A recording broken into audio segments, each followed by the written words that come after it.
Welcome to D Kumar classes. तो आज हम लोग जीओसी लेक्चर नंबर 25 करेंगे और आज के लेक्चर में हम लोग शुरू करेंगे बॉन्ड फ्यूजन। तो मैंने आपको जीओसी के इंट्रोडक्शन में बताया था कि in GOC we basically study basic concepts involved in organic reactions.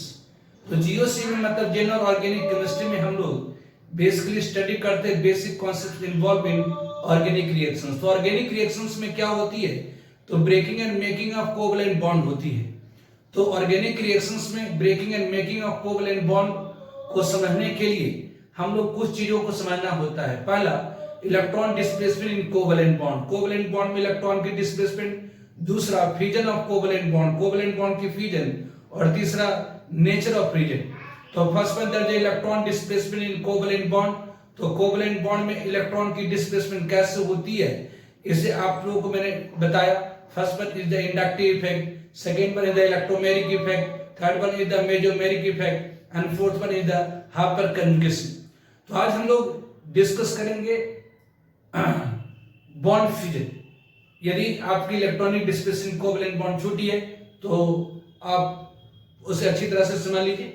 Basic आज तक जो भी लेक्चर मैंने आपको पढ़ाया that electronic displacement covalent bond ही थी। तो that is very very important. बिना इसके आप ऑर्गेनिक रिएक्शंस को आप समझ नहीं पाएंगे।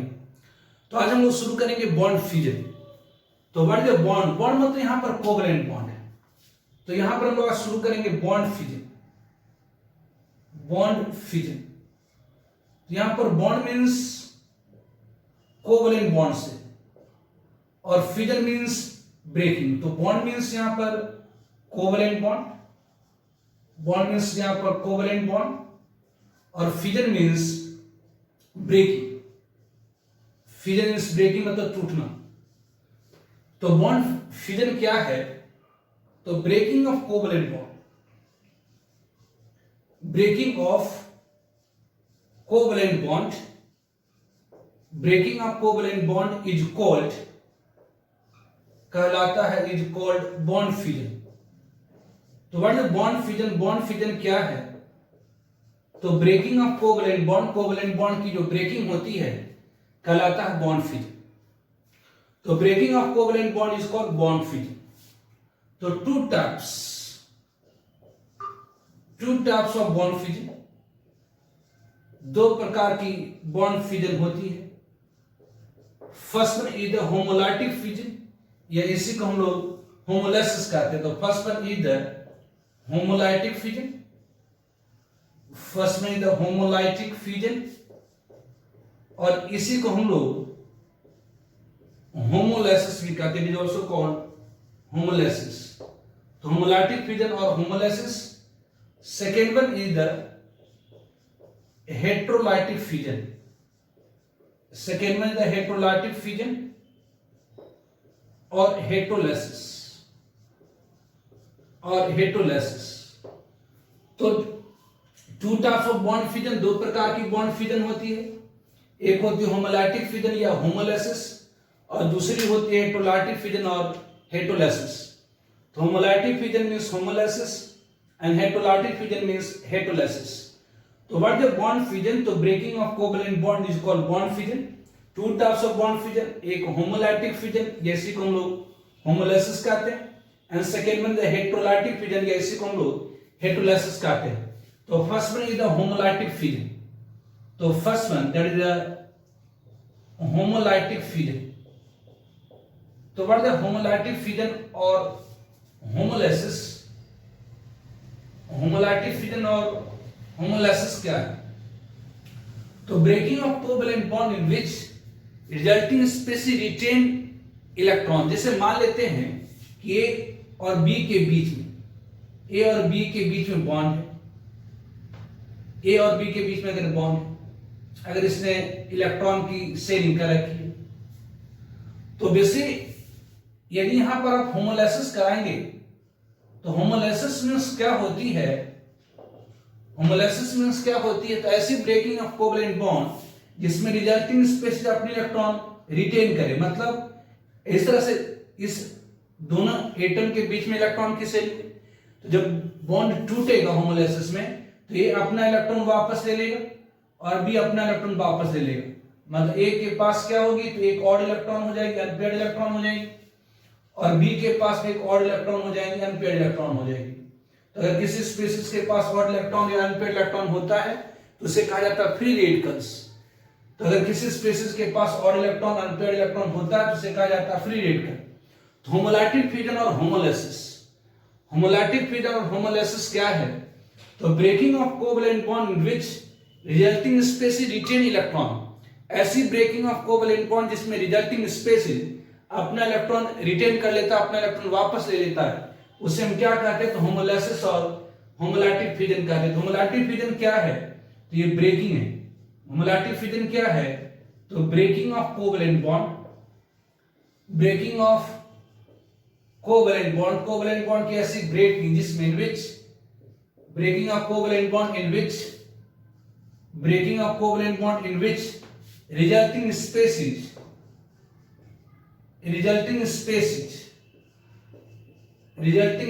रिटेन इलेक्ट्रॉन्स, रिटेन मतलब होता है अपना वापस लेना, मतलब एटम क्या कर रहा है, तो अपना शेयरिंग वाला इलेक्ट्रॉन वापस लेगा। तो breaking of covalent bond in which resulting species retain electron is called, कहलाता क्या है, तो is called homolytic fusion, is called homolytic fusion और होमोलाइसिस। इसे हम लोग होमोलैटिक फ्यूजन और होमोलाइसिस कहते हैं। ऐसी ब्रेकिंग ऑफ कोवैलेंट बॉन्ड जिसमें रिजल्टिंग स्पीशीज इलेक्ट्रॉन को रिटेन करता है, अपना इलेक्ट्रॉन वापस ले जाता है, उसे हम लोग क्या कहते हैं, होमोलाइसिस और होमोलैटिक फ्यूजन। तो breaking of covalent bond in which resulting species retain electron is called homolytic fusion और होमोलाइसिस। ऐसी ब्रेकिंग ऑफ कोवैलेंट बॉन्ड जिसमें रिजल्टिंग स्पीशीज अपना इलेक्ट्रॉन वापस ले लेता है, उसे हम क्या कहते हैं, होमोलैटिक फ्यूजन और होमोलाइसिस कहते हैं। ऑब्वियसली ड्यू टू होमोलाइसिस के कारण ऑड इलेक्ट्रॉन स्पीशीज की जनरेशन होती है। और इलेक्ट्रॉन स्पीशीज मतलब फ्री रेडिकल। तो बाय होमोलाइसिस द्वारा क्या होता है, तो बाय होमोलाइसिस द्वारा क्या होता है, तो बाय होमोलाइसिस फ्री रेडिकल या कि odd electron species, by homolysis odd electron species और इसी को हम लोग और फ्री रेडिकल्स, इसी को हम लोग क्या कहते हैं, तो फ्री रेडिकल्स जनरेटेड। तो होमोलाइटिक फ्यूजन से होमोलाइसिस से क्या होती है, तो ऑड इलेक्ट्रॉन स्पीशीज और फ्री रेडिकल्स जनरेट होती है। तो फेवरेबल कंडीशन फॉर होमोलाइसिस कहां पर होने की संभावना होती है, तो यदि दो बॉन्डेड एटम के बीच में इलेक्ट्रॉन नेगेटिविटी का डिफरेंस स्मॉल हो। अगर दो बॉन्डेड एटम के बीच में अगर इलेक्ट्रॉन नेगेटिविटी का डिफरेंस स्मॉल हो, मतलब ऑलमोस्ट दोनों की इलेक्ट्रॉन नेगेटिविटी क्या हो, तो सेम, तो ऐसे केस में जब बॉन्ड की फ्यूजन होगी, ऐसे केस में जब बॉन्ड की ब्रेकिंग होती है, तो जो रिजल्टिंग स्पीशीज होता है अपना इलेक्ट्रॉन रिटेन करता, मतलब अपना इलेक्ट्रॉन वापस ले लेता है और होमोलाइसिस होती है। तो फेवरेबल कंडीशन फॉर होमोलाइसिस कहां होने की संभावना बेटर होती है, प्रबल होती है, तो if difference of electron negativity between two bonded atom is small, अगर दो बॉन्डेड एटम के बीच में इलेक्ट्रॉन नेगेटिविटी की डिफरेंस वेरी स्मॉल होती है, तो फेवर करता है होमोलाइसिस। दूसरी जो होमोलाइसिस होती है, होमोलैटिक फ्यूजन जो होती है, take place in presence of light और रेडिकल्स, फ्री रेडिकल्स। तो जनरली जो होमोलाइसिस होती है वो होती है लाइट के प्रेजेंस में या इन प्रेजेंस ऑफ रेडिकल, या तो रेडिकल के प्रेजेंस में, मतलब कोई फ्री रेडिकल हो ऐसा अगर सॉल्वेंट के अंदर, तो वहां पर जो बॉन्ड की फ्यूजन होती है वो होमोलैटिक फ्यूजन होती है। तो दूसरा फेवरेबल कंडीशन होता है कि जो होमोलाइसिस होती है वो take place in presence of free radical और लाइट या फ्री रेडिकल के प्रेजेंस में होती है। ऑब्वियसली अगर सॉल्वेंट आप यूज कर रहे हैं तो नॉन पोलर सॉल्वेंट ऐसे सॉल्वेंट की मॉलिक्यूल जिसमें ऐसे सॉल्वेंट की मॉलिक्यूल जिसकी डाइलेक्ट्रिक कांस्टेंट वेरी स्मॉल, मतलब ऐसी सॉल्वेंट की मॉलिक्यूल, ऐसी सॉल्वेंट जिसका नेट डिवेलपमेंट बहुत कम हो, मतलब वो ऑलमोस्ट नॉन पोलर हो, तो वो फेवर करता है।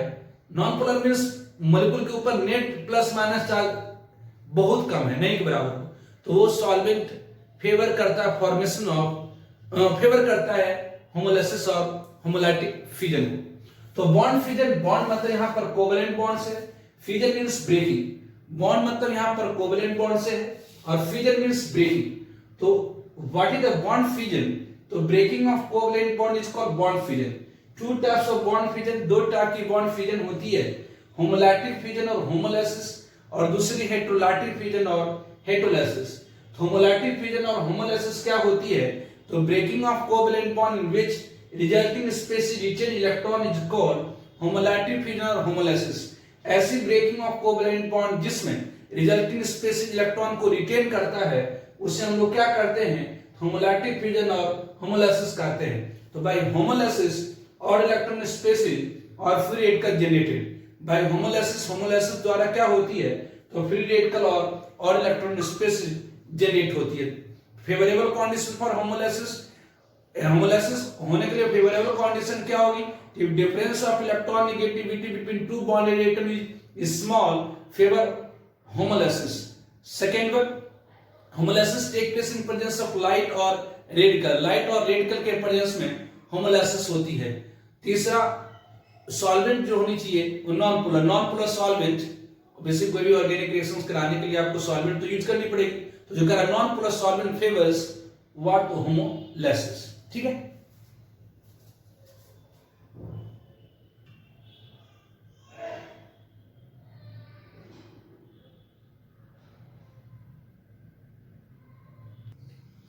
Now favourable condition for homolysis. तो होमोलाइसिस के लिए फेवरेबल कंडीशंस, तो फेवरेबल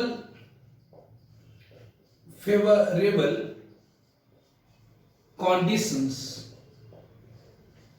फॉर होमोलाइसिस, होमोलाइसिस के लिए फेवरेबल कंडीशंस। तो favourable conditions for homolysis, homolysis के लिए फेवरेबल कंडीशंस। तो first one, small electron negativity between bonded atom. अगर बॉन्डेड एटम के बीच में इलेक्ट्रॉन नेगेटिविटी का डिफरेंस स्मॉल हो, तो if difference of electron negativity, if difference of electron negativity between two bonded atom is small, अगर small है, favours homolysis, तो फेवर करता होमोलाइटिक फ्यूजन। अगर difference of electron negativity between two bonded atom is small, अगर दो bonded atom के बीच में इलेक्ट्रॉन नेगेटिविटी का डिफरेंस स्मॉल है, तो फेवर करता है होमोलाइसिस, मतलब होमोलाइटिक फ्यूजन की। सेकेंड वन, दूसरा इफ होमोलाइटिक फ्यूजन जो होती है, homolytic fusion generally take place in presence of light basically stream होती है, धारा होती है फोटोन की, तो एक फोटोन के पास एनर्जी एच लिखा हुआ रहता है। Take place in presence of light और फ्री रेडिकल्स, या रेडिकल्स की मौजूदगी, रेडिकल्स मतलब जिसके पास और electron. Third one, non polar solvent. अगर सॉल्वेंट आपकी नॉन पोलर सॉल्वेंट, जैसे बेंजीन है, टॉलिन है, ये सब क्या है? तो नॉन पोलर सॉल्वेंट है। तो non polar solvent favours homolysis, homolysis मतलब होमोलाइटिक फ्यूजन। तो फेवरेबल कंडीशंस फॉर होमोलाइसिस, यदि दो एटम के बीच में इलेक्ट्रॉन नेगेटिविटी का डिफरेंस, दो बॉन्डेड एटम के बीच में इलेक्ट्रॉन नेगेटिविटी का डिफरेंस स्मॉल है, तो फिर करता होमोलाइसिस को, मतलब होमोलैटिक फ्यूजन को, मतलब ऐसी ब्रेकिंग जिसमें रिजल्टिंग स्पेसिस इलेक्ट्रॉन रिटेन करेगा, मतलब अपना अपना इलेक्ट्रॉन वापस लेकर अलग हो जाएगा। होमोलैटिक फ्यूजन जनरली होती है लाइट के प्रेजेंस में या फिर रेड के प्रेजेंस में, और नॉन पोलर सॉल्वेंट फेवर करता है होमोलाइसिस को। Now second one is the heterolytic fusion. Now second one is the heterolytic fusion. Heterolytic fusion, और इसी को हम लोग हेटेरोलाइसिस भी कहते हैं। हेटेरोलाइटिक फ्यूजन या इसी को हम लोग क्या कहते हैं, हेटेरोलाइसिस। तो व्हाट इज हेटेरोलाइटिक फ्यूजन और हेटेरोलाइसिस? तो breaking of covalent bond, heterolytic fusion और हेटेरोलाइसिस क्या है? तो breaking of covalent bond, breaking of covalent bond, ऐसी कोवैलेंट बॉन्ड की breaking in which one atom lost electron and another atom gain electron, और दूसरी एटम इलेक्ट्रॉन की gain करती है, ड्यू टू विच, जिसके कारण इज कॉल्ड, सीधे कहा is called heterolytic fusion, is called heterolytic fusion और हेटेरोलाइसिस। तो हेटेरोलाइटिक फ्यूजन और हेटेरोलाइसिस क्या है? तो ब्रेकिंग ऑफ कोवैलेंट बॉन्ड, ऐसी कोवैलेंट बॉन्ड की ब्रेकिंग जिसमें वन एटम रिजल्टिंग स्पेसिस में एक एटम इलेक्ट्रॉन लॉस करता है, दूसरी इलेक्ट्रॉन को गेन करता है, that is called heterolytic fusion. जैसे अगर मान लेते हैं कि ए और बी के बीच में कोवैलेंट बॉन्ड, अगर हम लोग यहां पर हेटेरोलाइसिस कराएं, यदि यहां पर हम लोग हेटेरोलाइसिस कराएं, तो ऐसी ब्रेकिंग ऑफ कोवैलेंट बॉन्ड जिसमें एक एटम, जैसा इन दोनों एटम के बीच में इलेक्ट्रॉन की शेयरिंग, जिसमें से एक इलेक्ट्रॉन ए की है और दूसरी इलेक्ट्रॉन बी की है, यदि यहां हेटेरोलाइसिस कराएंगे तो क्या होगी? तो एक एटम ए अपनी इलेक्ट्रॉन लॉस कर देगा और बी उस इलेक्ट्रॉन को गेन कर देगा। ध्यान, ये इलेक्ट्रॉन एक्चुअली है ए की, लेकिन अगर हेटेरोलाइसिस कराएंगे तो एक एटम अपनी इलेक्ट्रॉन लॉस करेगा और दूसरी एटम उस इलेक्ट्रॉन को गेन करेगा, जिसके कारण क्या होगी? ए ने अपनी एक इलेक्ट्रॉन लॉस कर दी थी, एक पॉजिटिव चार्ज, और बी ने एक इलेक्ट्रॉन, अपने इलेक्ट्रॉन तो लाया ही लाया, बी अपने इलेक्ट्रॉन तो लाया ही, साथ ही साथ एक का इलेक्ट्रॉन भी लूट कर ले आया है। तो बी ने अपने इलेक्ट्रॉन तो लाया ही ऐसा है सही, उसके साथ साथ एक का इलेक्ट्रॉन भी लूट कर ले आया, मतलब एक बी के पास अपने इलेक्ट्रॉन के अलावा एक एक्स्ट्रा इलेक्ट्रॉन आ गई, मतलब एक नेगेटिव चार्ज। तो हेटेरोलाइटिक फ्यूजन से, हेटेरोलाइसिस से क्या होती है? तो चार्ज स्पेसिस जनरेट होती है। तो बाय हेटेरोलाइसिस, हेटेरोलाइसिस द्वारा क्या होता है? तो चार्ज स्पेसिस जनरेट होती है, मतलब पॉजिटिवली चार्ज और नेगेटिवली चार्ज। तो यदि पॉजिटिव चार्ज कार्बन पर मौजूद होगी तो वो कहलाएगा कार्बोकैटायन, और यदि नेगेटिव चार्ज कार्बन के ऊपर मौजूद होगी तो कहलाता है कार्बोनाइन। तो breaking of covalent bond in which, ऐसी कोवैलेंट बॉन्ड की ब्रेकिंग जिसमें एक एटम इलेक्ट्रॉन लॉस करेगा, दूसरा उस इलेक्ट्रॉन को गेन करेगा, कहलाता है हेटेरोलाइटिक फ्यूजन और हेटेरोलाइसिस। तो हेटेरोलाइसिस द्वारा चार्ज स्पेसिस जनरेट होती है। तो ड्यू टू बाय हेटेरोलाइसिस, हेटेरोलाइसिस द्वारा क्या होती? तो बाय हेटेरोलाइसिस, हेटेरोलाइसिस द्वारा क्या होती? By heterolysis charge species, charge species, by heterolysis charge species are generated, और जनरेटेड। तो हेटेरोलाइसिस द्वारा क्या होती है? तो चार्ज स्पेसिस जनरेट होती है, ठीक है।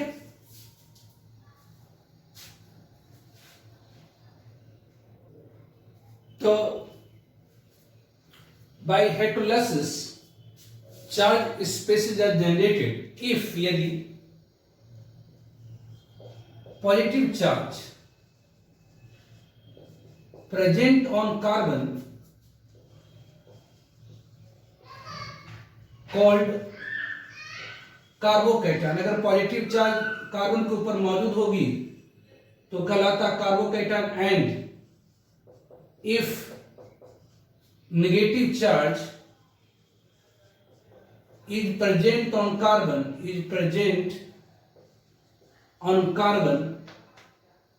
called carbanion. यदि पॉजिटिव चार्ज कार्बन के ऊपर मौजूद होती है दैट इज कॉल्ड कार्बोकैटायन, और यदि नेगेटिव चार्ज कार्बन के ऊपर मौजूद होती है कहलाता है कार्बोनाइन। तो positive charge present on carbon called carbocation, and if negative charge is present on carbon called carbanion. Now favorable conditions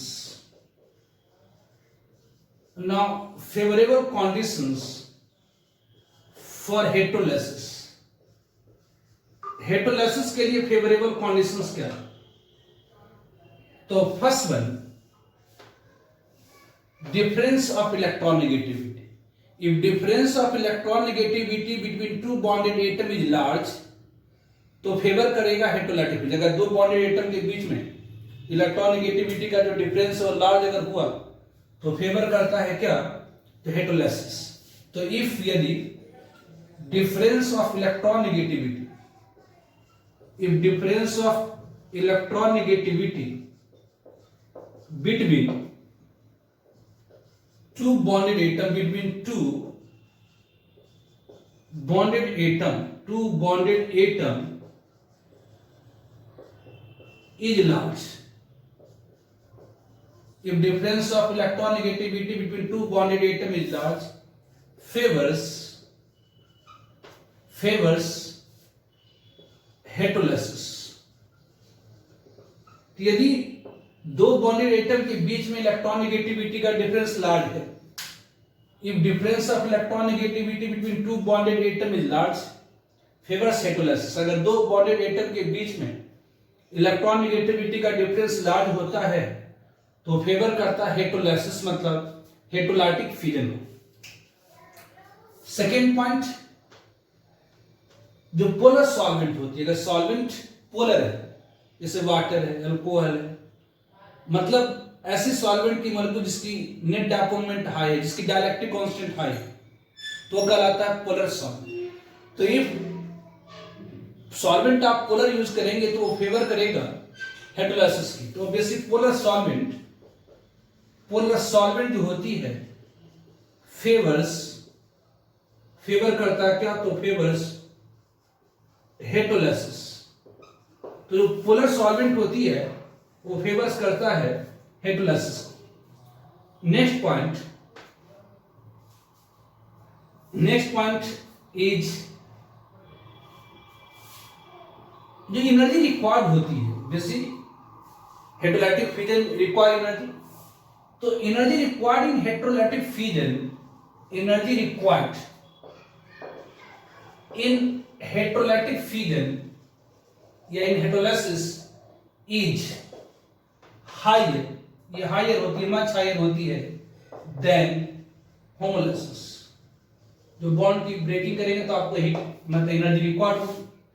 तो जो हीट रिक्वायर्ड होगी, एनर्जी रिक्वायर्ड जो होती है in heterolysis is higher than what? तो homolysis. तो breaking of covalent bond, two types of bond की breaking, एक होमोलाइटिक फ्यूजन और होमोलाइसिस, और दूसरी हेटेरोलाइटिक फ्यूजन और हेटेरोलाइसिस. तो what is the homolysis? Homolysis क्या है? तो breaking of covalent bond in which resulting species retain electrons is called homolysis. तो बाय होमोलाइसिस और इलेक्ट्रॉन स्पेसीज जनरेट होती है, फ्री रेड का जनरेट होती है. Favourable condition for homolysis, homolysis के लिए फेवरेबल कंडीशन क्या हुई? अगर दो बॉन्डेड एटम के बीच में इलेक्ट्रॉन नेगेटिविटी का डिफरेंस स्मॉल है तो फेवर करता homolysis. Obviously homolysis generally take place in presence of light और फ्री रेड का जनरेट हो सकती है, आपके पेरोक्साइड के प्रेजेंस में भी होती है. दूसरा, होमोलाइसिस का फेवरेबल कंडीशन है नॉन पोलर सॉल्वेंट. अगर सॉल्वेंट नॉन पोलर है तो फेवर करता है homolysis. Heterolytic fusion, breaking of covalent bond in which one atom loss electron, another atom gain electron is called heterolytic fusion. By heterolytic fusion charge species are generated. यदि positive charge present हो carbon के ऊपर तो वो कहलाएगा carbocation, अगर negative charge carbon के ऊपर मौजूद हो तो कहलाता है carbon ion. Favourable condition for hydrolysis, difference of electron negativity between two bonded atom अगर लार्ज है तो फेवर करता है हाइड्रोलाइसिस। पोलर सॉल्वेंट फेवर करता है हाइड्रोलाइसिस। जो एनर्जी रिक्वायर्ड होती है हाइड्रोलाइसिस में वो मच हायर होती है होमोलाइसिस से। Now reaction intermediates, now reaction intermediates, now reaction intermediates. ये रिएक्शन इंटरमीडिएट्स क्या होती है? तो किसी भी केमिकल रिएक्शन के बीच में कुछ शॉर्ट लिव्ड स्पेसीज जनरेट होती है, मतलब क्षण भर के लिए कोई स्पेसीज जनरेट हुई फिर वो कंज्यूम कर ली जाएगी। रिएक्शन के बीच में कोई शॉर्ट लिव्ड स्पेसीज, मतलब क्षण भर के लिए कोई स्पेसीज जनरेट होगी फिर आगे रिएक्शन में कंज्यूम हो जाएंगी। तो ऐसे रिएक्शन इंटरमीडिएट्स को ऐसे स्पेसीज कहने का मतलब ऑब्वियसली कोई चार्ज, कोई कार्बोकैटायन हो सकता है, कार्बोनाइन हो सकता है, रेडिकल्स हो सकता है। स्पेसीज कहने का मतलब इन जनरल हो गई, कोई मॉलिक्यूल हो सकती है ना, कोई मॉलिक्यूल हो सकता है, कोई एटम हो सकता है, कोई रेडिकल्स हो सकता है, कोई पॉजिटिव चार्ज स्पेसीज हो सकती है, नेगेटिव चार्ज स्पेसीज। तो स्पेसीज कहने का मतलब कुछ भी हो सकता है। तो रिएक्शन इंटरमीडिएट क्या है? तो रिएक्शन के बीच में जो शॉर्ट लिव्ड स्पेसीज जनरेट होती है, शॉर्ट मतलब क्षण, लिव मतलब जिंदा रहने वाला, क्षण भर के लिए जो पैदा होता है वैसे स्पेसीज को कहा जाता है रिएक्शन इंटरमीडिएट्स, मतलब रिएक्शन के बीच में पैदा हुई स्पेसीज। तो रिएक्शन इंटरमीडिएट क्या है? तो शॉर्ट लिव्ड स्पेसीज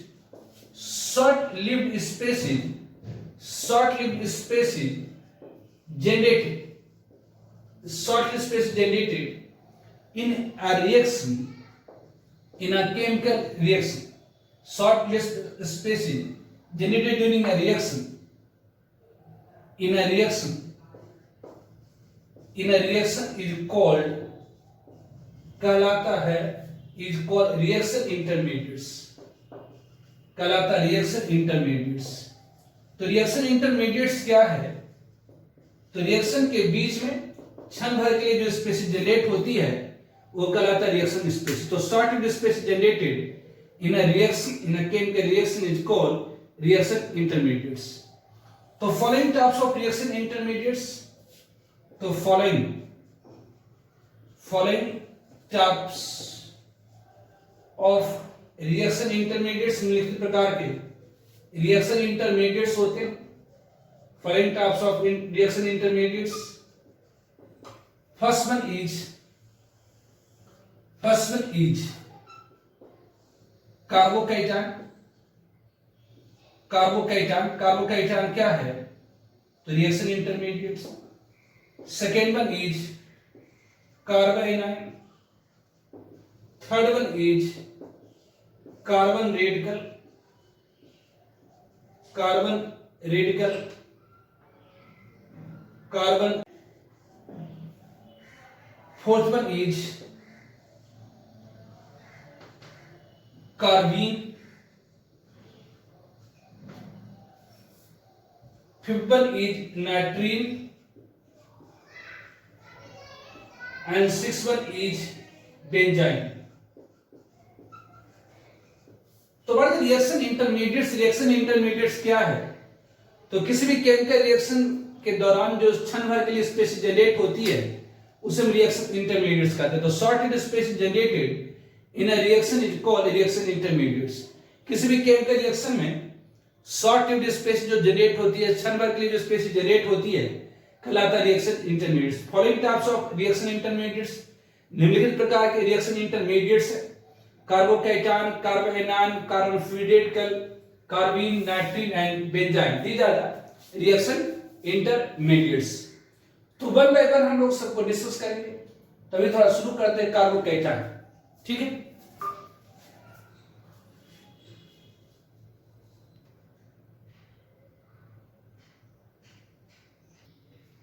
नाउ तो first reaction intermediate is the carbocation. तो व्हाट इज द कार्बोकैटायन? तो फर्स्ट वन द कार्बोकैटायन। ये कार्बोकैटायन क्या है? तो carbon bearing 6 electron in their outermost orbit, in their outermost orbit, and a positive charge, and a positive charge is called carbocation. तो carbocation क्या है? तो carbon bearing 6 electron in their outermost orbit and a positive charge is called carbocation. Simplest example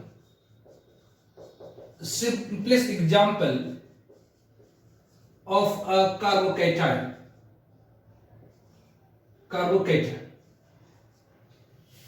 is the methyl carbocation. Simplest example, that is methyl carbocation. Methyl carbocation. Methyl carbocation, that is the CH3 plus. ये CH3 plus क्या है? तो methyl कार्बोकेट। तो methyl carbocation में क्या, जिस carbon hydrogen ने 1 electron की शेयरिंग कर रखी है, 1 इलेक्ट्रॉन की शेयरिंग कर रखी है, 1 इलेक्ट्रॉन की शेयरिंग कर रखी है। तो मिथाइल कार्बोकेटायन के आउटरमोस्ट ऑर्बिट में कितनी इलेक्ट्रॉन है? तो मिथाइल कार्बोकेटायन के आउटरमोस्ट ऑर्बिट में कितना, 2 2 4 2 6 6 इलेक्ट्रॉन और एक पॉजिटिव चार्ज है। ठीक है, carbon bearing 6 electron in their outermost orbit and a positive charge is called carbocation. ऐसी कार्बन जिसके आउटरमोस्ट ऑर्बिट में 6 इलेक्ट्रॉन है ना, और एक पॉजिटिव चार्ज है, तो वैसी कार्बन जिसके आउटरमोस्ट ऑर्बिट में 6 इलेक्ट्रॉन और एक पॉजिटिव चार्ज कहलाती है कार्बोकेटायन। इसकी हाइब्रिड स्टेट क्या हो? तो हाइब्रिड स्टेट ऑफ कार्बोकेटायन क्या हो? तो हाइब्रिड स्टेट क्या होगी? तो बेसिस कार्बन ने 3 सिग्मा बॉन्ड बना रखा है, तो 3 सिग्मा बॉन्ड बना रखा है, तो इसकी हाइब्रिड स्टेट क्या होगी? तो sp2 होगी। हाइब्रिड स्टेट क्या होगी? तो sp2 होगी। और इसकी शेप क्या हो जाएगी? इसकी शेप क्या हो जाएगी? तो ट्रायंगुलर प्लेनर हो जाएगी,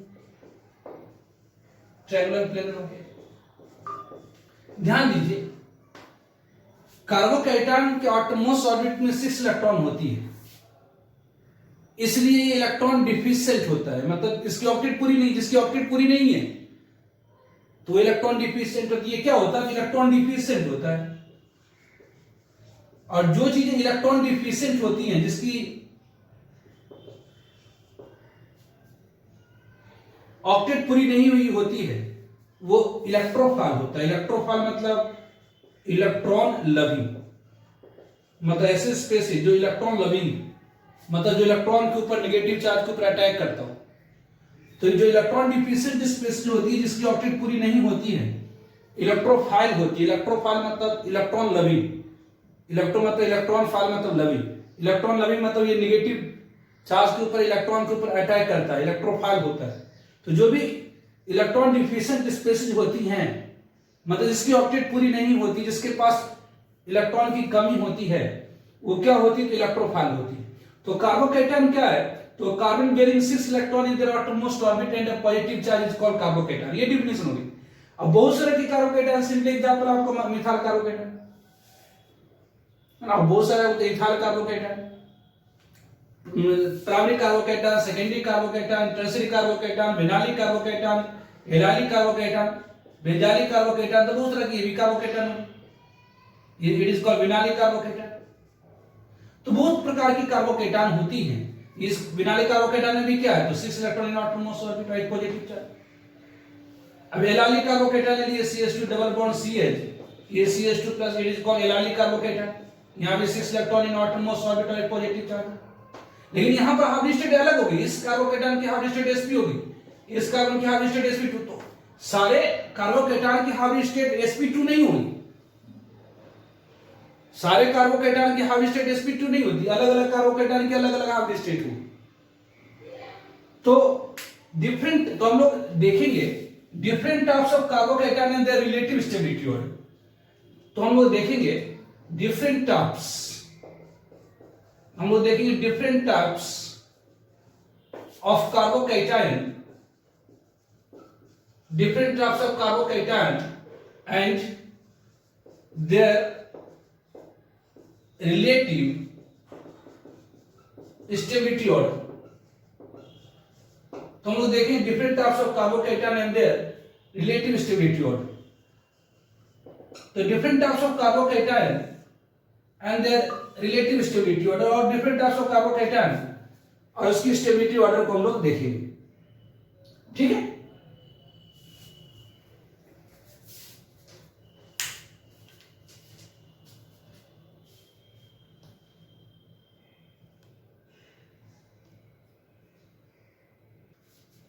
तो different types of carbocation and their relative stability order.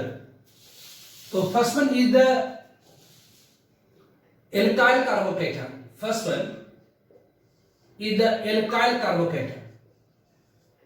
Alkyl carbocation. तो different types of carbocation and their relative stability order. तो first one is the alkyl carbocation. Alkyl carbocation जैसे आप कह सकते हैं कि methyl carbocation, that is CH3+. ये क्या होगी? तो it is the methyl carbocation. ये आपका क्या है? तो methyl carbocation. Second one is primary alkyl carbocation, CH3CH2+.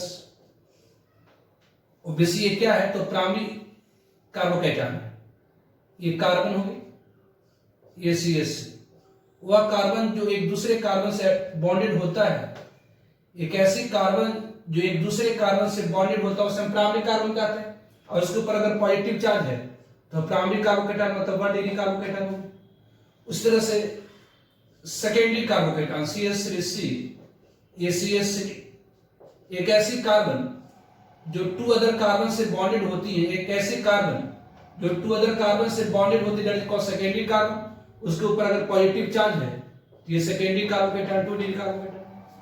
उसी तरह से वह कार्बन जो 3 अदर कार्बन से बॉन्डेड होती हैं, वह कार्बन जो 3 अदर कार्बन से बॉन्डेड होती हैं, वह कार्बन जो 3 अदर कार्बन से बॉन्डेड होती है, that is called tertiary carbon.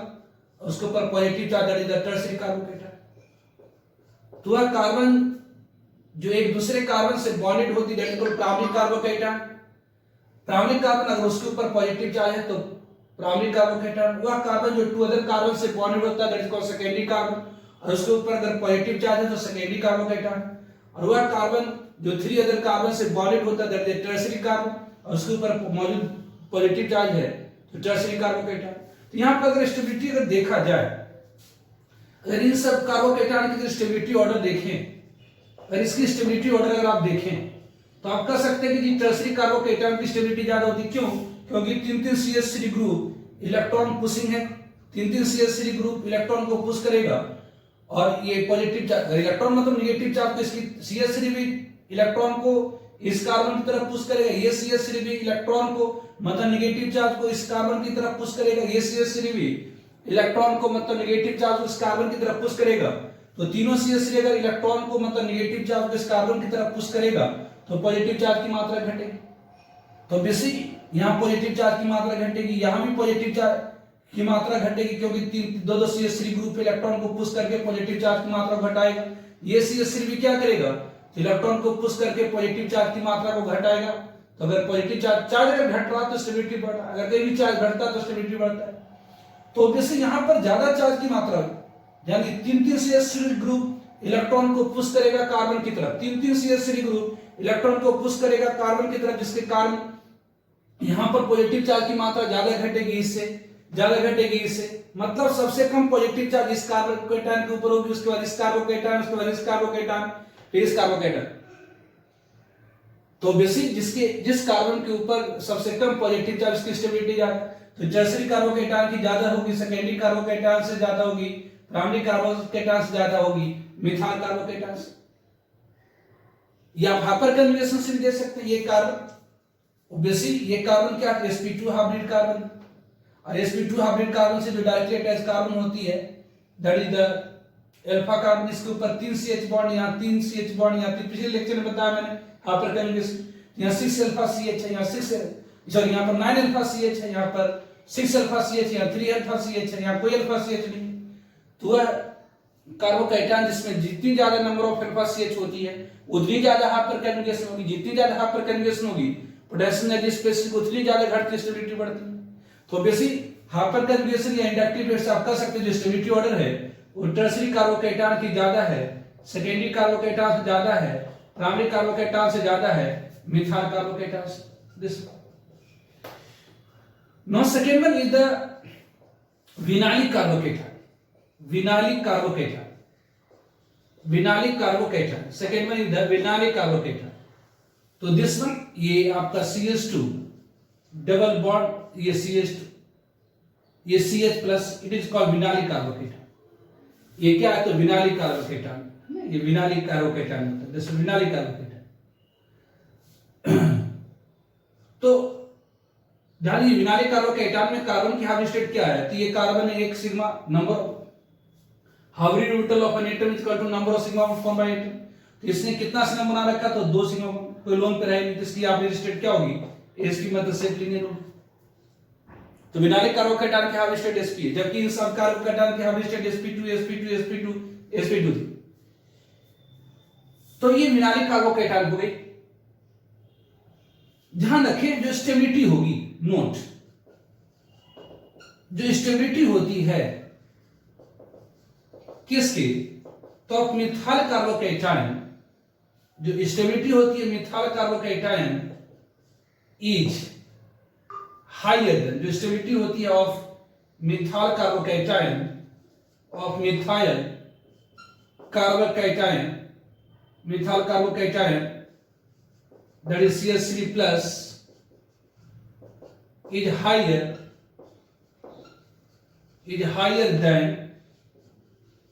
vinylic carbocation, is higher than vinylic carbocation। कि कैसे? अगर देखिए यहां पर जो मिथाइल कार्बोकैटायन है इसकी हाइब्रिड स्टेट क्या है? sp2 है। और जो विनाइलिक कार्बोकैटायन है उसकी हाइब्रिड स्टेट क्या है? sp। तो जो इलेक्ट्रॉन नेगेटिविटी होती है, जो इलेक्ट्रॉन नेगेटिविटी होती है किसकी? तो अब sp hybrid atom, hybrid atom is higher than sp2 hybrid atom. तो मोर इलेक्ट्रॉन नेगेटिविटी क्या करता? तो मोर इलेक्ट्रॉन नेगेटिविटी, जितनी ज्यादा इलेक्ट्रॉन नेगेटिविटी होती है, मोर इलेक्ट्रॉन नेगेटिविटी क्या करता है? तो पॉजिटिव चार्ज की मात्रा को बढ़ा देता। वैसे इसकी दोनों कार्बन ही, लेकिन sp hybrid carbon, sp2 hybrid carbon, तो sp हाइब्रिड कार्बन की इलेक्ट्रॉन नेगेटिविटी ज्यादा होती है sp2 से। तो मोर इलेक्ट्रॉन नेगेटिविटी क्या करता? तो इंक्रीज करता positive charge, increases positive charge, increase करता positive charge, increases positive charge and hence decreases stability. तो ध्यान रखिएगा, ये आप ध्यान रखेंगे कि क्या?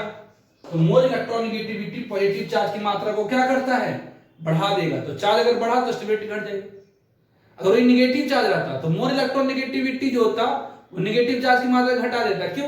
क्योंकि नेगेटिव चार्ज को न्यूक्लियस की तरफ ज्यादा ले जाएगा, तो न्यूक्लियस में तो पॉजिटिव चार्ज है, वो पॉजिटिव चार्ज नेगेटिव चार्ज की मात्रा को घटा देगा। तो ऐसे ध्यान रखेंगे, more electron negativity positive charge की मात्रा को बढ़ाएगा। क्यों? क्योंकि न्यूक्लियस के नजदीक ले जाएगा।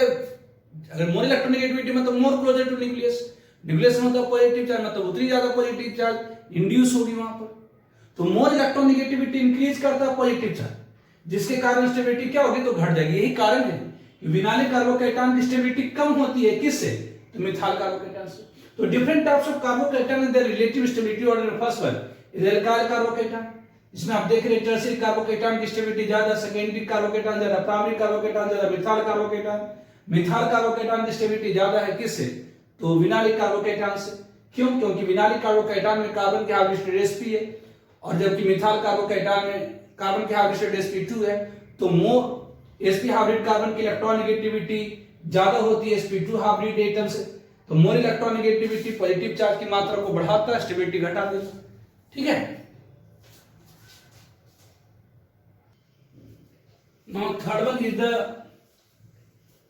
allylic carbocation. Third one is allylic carbocation. Allylic carbocation. It is a CH2 double bond CH2 plus. बिना में CH2 plus जोड़. It is called allylic carbocation. ध्यान दीजिए जो allylic carbocation है एक कन्वेटेड सिस्टम. ये क्या है? तो कन्वेटेड सिस्टम. आपको मैंने बताया था कन्वेटेड सिस्टम पहचानने के लिए. तो एक ऐसी स्पेसीज जिसमें किसी एटम के ऊपर पॉजिटिव चार्ज हो, मतलब एटम के ऊपर पॉजिटिव चार्ज होता है या नेगेटिव चार्ज होता है या ऑड इलेक्ट्रॉन होता है या लोन पेयर होता है, और वह डायरेक्टली अटैच होता है एक ऐसे एटम से जिसके पास पाई बॉन्ड है.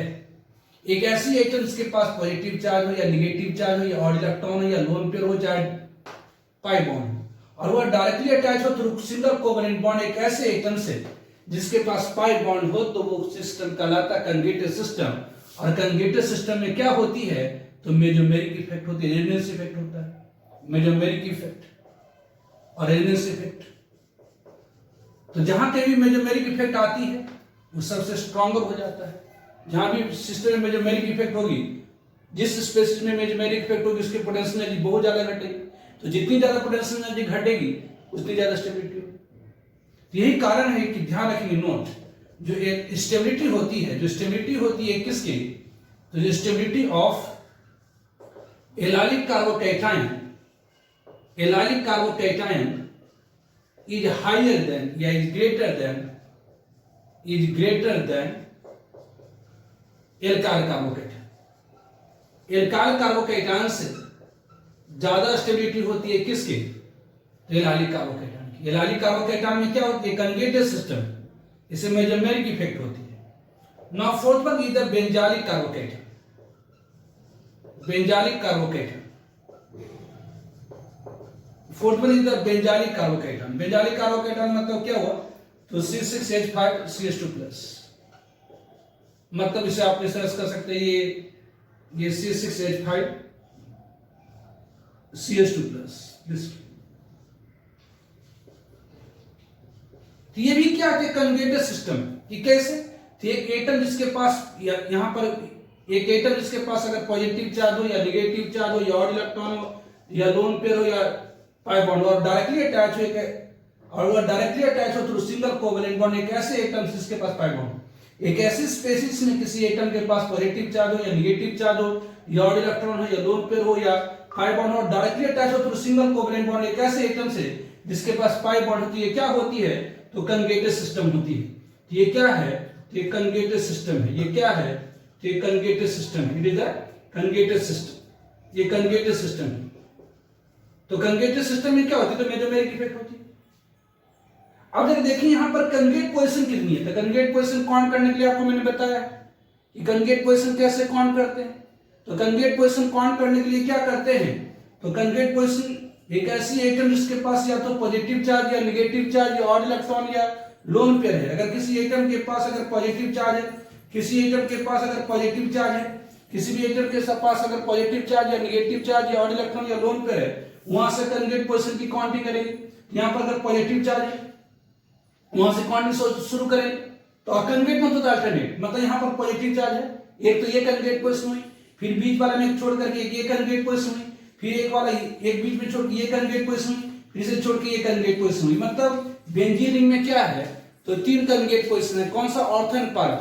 तो बेंजीन रिंग में क्या है? तो 3 कंजुगेट पोजीशन है. कौन सा? तो ऑर्थो एंड पारा. तो बेंजीन रिंग में 3 कंजुगेट पोजीशन है. कौन सा?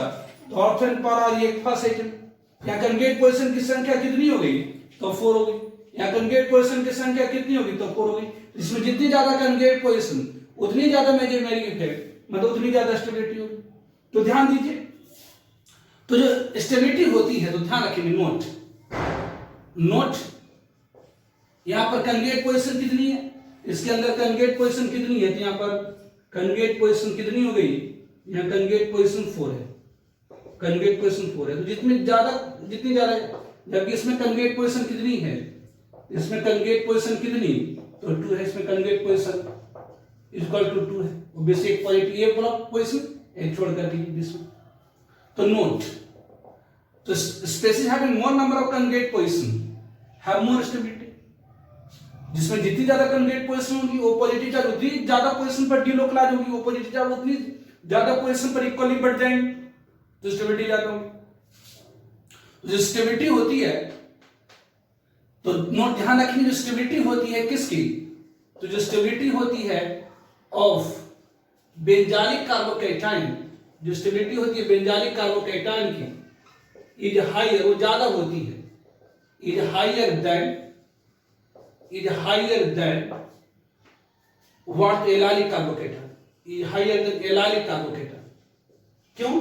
क्योंकि बेंजालिक कार्बोकैटायन में more number of conjugate position, मतलब ये जो पॉजिटिव चार्ज है ये 4 पोजीशन पर, मतलब ये मतलब ये फर्स्ट एटम हो गया और ये ऑर्थो पारा पर 4 पोजीशन पर इक्वली डिस्ट्रीब्यूट हो जाएगा, जबकि यहां पर 2 ही कंजुगेट पोजीशन है, इसलिए इसकी स्टेबिलिटी कम होगी। मतलब ये पॉजिटिव चार्ज 2 ही पोजीशन पर था, मतलब एक पोजीशन पर प्लस था, जबकि ये पॉजिटिव चार्ज 4 पोजीशन पर बढ़ गया, तो एक पोजीशन पर प्लस 1/4, तो एक पोजीशन पर जितनी कम चार्ज उतनी ज्यादा स्टेबिलिटी होगी, एक पोजीशन पर जितनी कम चार्ज की मात्रा उतनी ज्यादा स्टेबिलिटी होगी। इसलिए जो स्टेबिलिटी होती है बेंजालिक कार्बोकैटायन की वो हायर होती है किससे, एलाइलिक कार्बोकैटायन से। Now fifth one is the aromatic carbocation, fifth one is the aromatic carbocation, fifth one is the aromatic carbocation, aromatic carbocation, fifth one is the aromatic carbocation, aromatic carbocation that is cyclopropyl methyl, अगर हम लोग कर दें साइक्लोप्रोपिनाल carbocation, जैसे ये साइक्लोप्रोपिनाल carbocation, ये साइक्लोप्रोपिनाल carbocation, ये क्या है, दिस एक एरोमेटिक कार्बोकैटायन, एरोमेटिसिटी के लिए कंडीशन हक्कल रूल फॉर एरोमेटिसिटी आपको मैंने बताया, ये क्या है, ये साइक्लिक है, इसमें सारे कार्बन की 3 बॉन्ड दिख रही है कि नहीं दिख रही, मतलब एक हाइड्रोजन है, ये हाइड्रोजन है, इस कार्बन की 2 बॉन्ड दिख रही है, और ये पॉजिटिव चार्ज का मतलब क्या हुआ, कहीं भी पॉजिटिव चार्ज का मतलब उस कार्बन ने एक बॉन्ड बना रखा था जिसकी इलेक्ट्रॉन लॉस हो चुकी है, लुट गई है, तो ये 2 बॉन्ड जो दिख रहा है ये पॉजिटिव चार्ज में एक बॉन्ड को रिप्रेजेंट कर रहा है, और एक यहां पर हाइड्रोजन, तो इस कार्बन के भी नंबर ऑफ हाइब्रिड कितने, तो 3 हाइब्रिड, sp2, तो अगर सारे एटम के हाइब्रिड sp2 है तो प्लेनर है। और ये कंजुगेटेड सिस्टम की कैसे, ये कंजुगेटेड सिस्टम कैसे हुई, तो इस कार्बन के पास पॉजिटिव चार्ज और डायरेक्टली अटैच है, एक ऐसे एटम जिसके पास पाई बॉन्ड, तो ये कंजुगेटेड सिस्टम है, तो ये क्या होगी थी, ये कंजुगेटेड सिस्टम है, और इसके पास ये कंजुगेटेड सिस्टम है और इसके पास कंजुगेट इलेक्ट्रॉन की संख्या कितनी है, तो 2 इलेक्ट्रॉन, मतलब ये क्या होगी, तो एरोमेटिक होगी। तो एरोमेटिसिटी क्या होती है, तो प्रॉपर्टी होती है साइक्लिक कंजुगेटेड सिस्टम की जो उसे एक्स्ट्रा स्टेबल बनाता है। तो एरोमेटिसिटी जो है, aromaticity makes extra stable, makes या गिव्स एक्स्ट्रा स्टेबिलिटी, मतलब मेजोमेरी के कारण तो स्टेबिलिटी बढ़ती है, लेकिन एरोमेटिसिटी होगी ना तो गिव्स एक्स्ट्रा स्टेबिलिटी, उसके कारण जो होती है और ज्यादा स्टेबिलिटी होती है। यही कारण है कि जो एरोमेटिक कार्बोकैटायन की जो स्टेबिलिटी होती है वो ज्यादा होती है किससे, तो बेंजालिक से। ध्यान रखेंगे कि जो स्टेबिलिटी होती है, जो स्टेबिलिटी होती है किसकी, तो of aromatic carbocation is higher, वो हायर होता है किससे, तो ये हायर देन, ये हायर होता है किससे, then benzylic carbocation, then benzylic carbocation, then benzylic carbocation. तो जो स्टेबिलिटी होती है किसकी, तो एरोमेटिक कार्बोकैटायन की हायर होती है किससे, तो बेंजालिक कार्बोकैटायन से। तो different types of carbocation and their relative stability order, first one is the alkyl carbocation, second one is the vinylic carbocation, third one is the allylic carbocation, fourth one is the benzylic carbocation, fifth one is the aromatic carbocation, and last one that is the cyclopropyl methyl carbocation. ठीक है,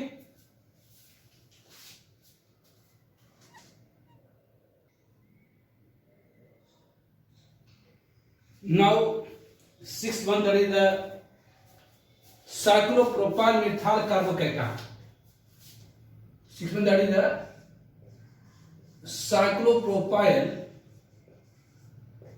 methyl carbocation, cyclopropyl methyl carbocation. तो cyclopropyl methyl carbocation, this one, ये cyclopropyl, ये methyl CH2+, it is cyclopropyl methyl carbocation. तो cyclopropyl methyl carbocation is the most stable carbocation. तो जब cyclopropyl methyl कार्बोकेटन होती है, इज मोस्ट स्टेबल, सबसे ज्यादा स्टेबल होती है, मतलब its stability is higher than aromatic और बेंजाइलिक कार्बोकेटन। तो बेसिक जो cyclopropyl methyl carbocation, cyclopropyl methyl carbocation is most stable carbocation. ये सबसे ज्यादा स्टेबल कार्बोकेटन होती है, मतलब इट्स स्टेबिलिटी इज, इसका मतलब इट्स जो स्टेबिलिटी होती है, its stability is higher than, ये हायर होती है देन एरोमेटिक और बेंजाइलिक कार्बोकेटन, चाहे एरोमेटिक और बेंजाइलिक कार्बोकेटन। तो इट्स एक्स्ट्रा स्टेबिलिटी, ये कुछ ज्यादा ही स्टेबल हो गई एरोमेटिक से भी। एरोमेटिक तो एक्स्ट्रा स्टेबल होती है, उससे भी ज्यादा हो गई। तो इट्स एक्स्ट्रा ऑर्डिनरी स्टेबिलिटी, मतलब बड़ा अजीब टाइप का, मतलब ऑर्डिनरी चीज नहीं, एक्स्ट्रा ऑर्डिनरी जो स्टेबिलिटी है, ये ऑर्डिनरी चीज नहीं है। हम लोग तो पढ़ते आ रहे थे कि एरोमेटिक सबसे ज्यादा स्टेबल होगी, अब उससे भी ज्यादा हो जा रहा है। तो it's extraordinary stability is due to dancing resonance,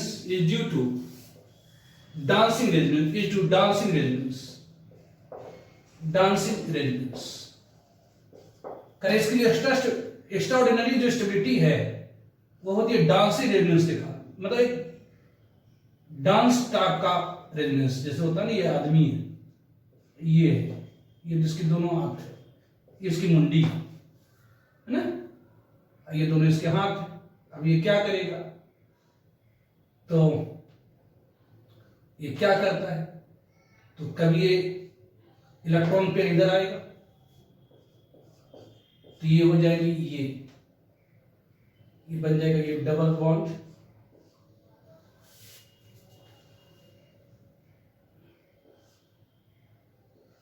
ये डबल बॉन्ड, ये CH2, ये प्लस आ जाएगा, तो ये CH2+, है ना। ये इलेक्ट्रॉन पेयर, ये जो दोनों इलेक्ट्रॉन पेयर है इधर गया, ठीक है। तो ये जब दोनों इलेक्ट्रॉन पेयर गए, मतलब इस कार्बन के पास अपने इलेक्ट्रॉन के अलावा ये कार्बन क्या करा, तो ये दोनों इलेक्ट्रॉन को इधर ले दिया। ये पॉजिटिव चार्ज क्या करा, तो ये जो ध्यान दीजिए, बेंजीन साइक्लोप्रोपाइल जो साइक्लोप्रोपाइल रिंग में जो बॉन्ड होती है वो बहुत कमजोर हो जाती है ड्यू टू रिंग स्ट्रेन, जिसके कारण क्या होता, तो रिंग की जो इलेक्ट्रॉन होती है वो डीलोकलाइज होता है। रिंग में जो कार्बन कार्बन बॉन्ड की जो इलेक्ट्रॉन है वो डीलोकलाइज होती है इस कार्बन के वैकेंट ऑर्बिटल में, तो ये इलेक्ट्रॉन इस ऑर्बिटल में चला गया, यहाँ पॉजिटिव चार्ज आ गया। या दूसरी पॉसिबिलिटी ये है कि ये कार्बन कार्बन बॉन्ड का इलेक्ट्रॉन इस ऑर्बिटल में चला गया, अगर ये कार्बन कार्बन बॉन्ड इस कार्बन कार्बन बॉन्ड की इलेक्ट्रॉन, अगर मतलब इस कार्बन की इलेक्ट्रॉन या इस कार्बन की जो इलेक्ट्रॉन है इस ऑर्बिटल में चला गया, तो क्या होंगी, इस तरह से स्ट्रक्चर बन जाएंगे, सी, मतलब ये रिंग हो गई, दिस, ये पॉजिटिव चार्ज। तो इस तरह की जो रेजोनेंस होती है कहलाता है डांसिंग रेजोनेंस। ध्यान दीजिए, जो साइक्लोप्रोपाइल रिंग होती है वो अनस्टेबल होता है, मतलब उसके अंदर बहुत ज्यादा रिंग स्ट्रेन होती है। रिंग के अंदर बहुत सारा रिंग स्ट्रेन होने के कारण क्या होता, ये जो कार्बन कार्बन बॉन्ड की इलेक्ट्रॉन है डीलोकलाइज होकर यहाँ पर जाती है, मतलब ये इलेक्ट्रॉन इस कार्बन के खाली ऑर्बिटल में चला गया, तो ये इलेक्ट्रॉन इसकी एक्चुअली थी किसकी थी, इस कार्बन की थी। तो ये इलेक्ट्रॉन अगर ये जो इलेक्ट्रॉन डीलोकलाइज होकर के इस कार्बन के ऑर्बिटल, डीलोकलाइज मतलब माइग्रेट होकर के इस कार्बन के ऑर्बिटल में चला गया, एक पॉजिटिव चार्ज है ना, उस तरह से ये इलेक्ट्रॉन भी जा सकती है इसके ऑर्बिटल। इस तरह की जो रेजोनेंस है, इस तरह का जो ये रिंग था इस तरह से वो बेसिक क्या करा, तो ये ऑसिलेट करा कभी इधर इस तरह से, ठीक है। तो इसे कहा जाता है डांसिंग रेजोनेंस, इसे क्या कहा जाता है, डांसिंग रेजोनेंस। तो साइक्लोप्रोपाइल, जो साइक्लोप्रोपाइल मिथाइल कार्बोकेटायन की एक्स्ट्रा ऑर्डिनरी स्टेबिलिटी है, ये ड्यू टू डांसिंग रेजोनेंस। इसे हम लोग क्या कहते हैं, तो डांसिंग रेजोनेंस कहते हैं, it is called dancing resonance. ध्यान रखेंगे कि cyclopropyl methyl carbocation the most stable carbocation, मतलब सारे कार्बोकेटायन में सबसे ज्यादा है। जितनी ज्यादा यहां पर, जैसे कि यहां पर एक साइक्लोप्रोपाइल रिंग है, यहां पर एक और साइक्लोप्रोपाइल रिंग हो जाए तो और ज्यादा स्टेबल हो जाएगी, यहां पर एक और साइक्लोप्रोपाइल रिंग हो जाए तो और ज्यादा डांसिंग रेजोनेंस होगी, मतलब और ज्यादा स्टेबिलिटी हो जाएगी। तो जितनी ज्यादा साइक्लोप्रोपाइल रिंग होती जाएंगी उतनी ज्यादा डांसिंग रेजोनेंस होगी, मतलब उतनी ज्यादा स्टेबिलिटी होगी। तो नोट ध्यान रखेंगे कि extra cyclopropyl ring have cumulative effect in stability. अगर जितनी ज्यादा साइक्लोप्रोपाइल रिंग आता जाएगा, एक्स्ट्रा साइक्लोप्रोपाइल रिंग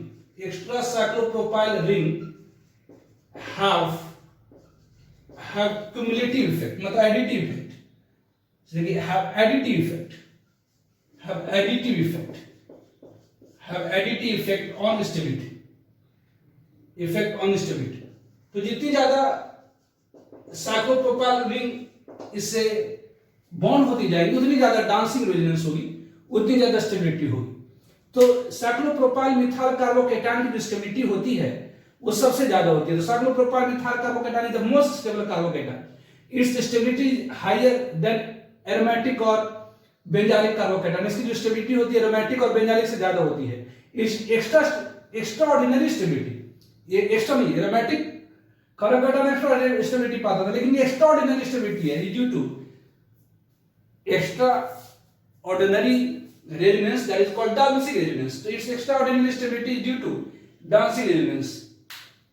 जितनी ज्यादा साइक्लोप्रोपाइल रिंग यहां पर होती जाएंगी उतनी ज्यादा डांसिंग रेजोनेंस होगी, जितनी ज्यादा डांसिंग रेजोनेंस होगी उतनी ज्यादा पोटेंशियल एनर्जी घटेगी, जितनी ज्यादा पोटेंशियल एनर्जी घटेगी उतनी ज्यादा स्टेबिलिटी होगी। मतलब extra cyclopropyl ring have additive effect on stability, ठीक है।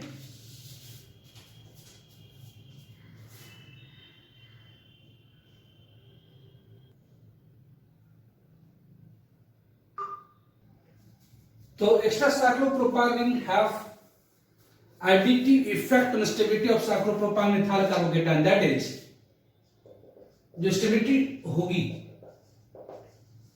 किसकी, तो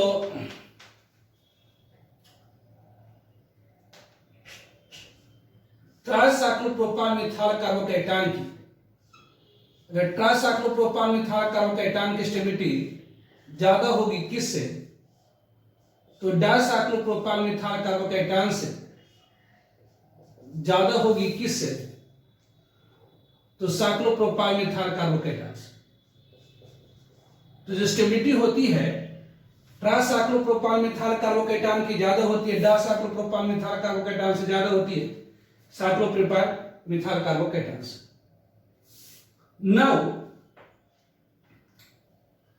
नाउ दस इस प्रकार से ओवरऑल स्टेबिलिटी ऑर्डर, अगर overall stability order of different types of carbocation,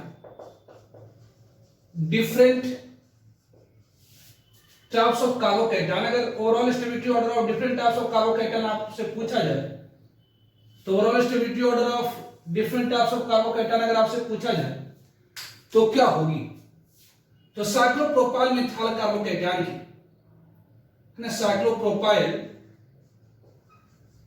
methyl carbocation की स्टेबिलिटी ज्यादा हुई, मतलब इसकी स्टेबिलिटी क्या होगी, तो सबसे ज्यादा होगी, क्यों, ड्यू टू डांसिंग रेजोनेंस। उसके बाद किसकी होगी, तो एरोमेटिक कार्बोकेटायन की, मतलब उसके बाद किसकी होगी, तो बेंजालिक कार्बोकेटायन की, उसके बाद किसकी होगी, तो बेंजालिक कार्बोकेटायन की, उसके बाद किसकी होगी, बेंजालिक कार्बोकेटायन में ऑब्वियसली C6H5CH2+, क्यों, क्योंकि इसमें ज्यादा कंजुगेट पोजीशन ज्यादा होगी किससे, तो एलाइलिक कार्बोकेटायन से, ये CH2 double bond CH CH2+ से, ज्यादा होगी किससे, तो ज्यादा होगी किससे, तो टर्शरी कार्बोकेटॉन्स, है ना, टर्शरी कार्बोकेटॉन, दैट इज आप CH3, CCH3, ज्यादा होगी किससे, तो सेकेंडरी कार्बोकेटॉन्स, ज्यादा होगी किससे, तो प्राइमरी कार्बोकेटॉन्स, प्राइमरी कार्बोकेटॉन की स्टेबिलिटी ज्यादा होती है किससे, तो मिथाइल कार्बोकेटॉन्स, ज्यादा होती है किससे, तो विनाइलिक कार्बोकेटॉन्स, ये क्या, तो विनाइलिक कार्बोकेटॉन। तो ध्यान रखेंगे overall stability order of different types of carbocation, cyclopropyl methyl carbocation की स्टेबिलिटी ज्यादा है एरोमेटिक कार्बोकेटॉन से, ज्यादा है बेंजाइलिक कार्बोकेटॉन से। तो साइक्लोप्रोपाइल मिथाइल कार्बोकेटॉन की स्टेबिलिटी सबसे ज्यादा क्यों है, तो ड्यू टू डाउनस्ट्रीम एलिमेंट्स, इसकी स्टेबिलिटी ज्यादा है एरोमेटिक कार्बोकेटॉन से। अब एरोमेटिक कार्बोकेटॉन की ज्यादा स्टेबिलिटी है बेंजाइलिक कार्बोकेटॉन से, क्यों, क्योंकि यहां पर एक्स्ट्रा स्टेबिलिटी है, एरोमेटिसिटी शो कर रहा है, तो एरोमेटिसिटी के कारण मोर स्टेबल हो जाता है, एक्स्ट्रा स्टेबिलिटी शो करता है, तो एरोमेटिसिटी के कारण ये ज्यादा स्टेबल है किससे, तो बेंजाइलिक कार्बोकेटॉन से। बेंजाइलिक कार्बोकेटॉन ज्यादा स्टेबल है किससे, एलाइलिक से, क्यों, क्योंकि ये भी तो कंजुगेटेड सिस्टम, ये भी कंजुगेटेड सिस्टम है, लेकिन यहाँ कंजुगेट पोजीशन की संख्या 4 है, जबकि यहाँ कंजुगेट पोजीशन 3 है, जिसमें वह कंजुगेटेड सिस्टम जिसमें ज्यादा कंजुगेट पोजीशन होगी वो पॉजिटिव चार्ज उतनी ज्यादा पोजीशन पर बढ़ जाएंगे, तो जितनी ज्यादा पोजीशन पर पॉजिटिव चार्ज बढ़ जाएगा तो एक पोजीशन पर पॉजिटिव चार्ज की मात्रा कम होगी, मतलब स्टेबिलिटी ज्यादा होगी। तो बेंजाइलिक कार्बोकेटॉन की स्टेबिलिटी ज्यादा होती है एलाइलिक कार्बोकेटॉन से। अब एलाइलिक कार्बोकेटॉन की ज्यादा स्टेबिलिटी होती है टर्शरी कार्बोकेटॉन से, क्यों, क्योंकि यहाँ मेसोमेरिक इफेक्ट है।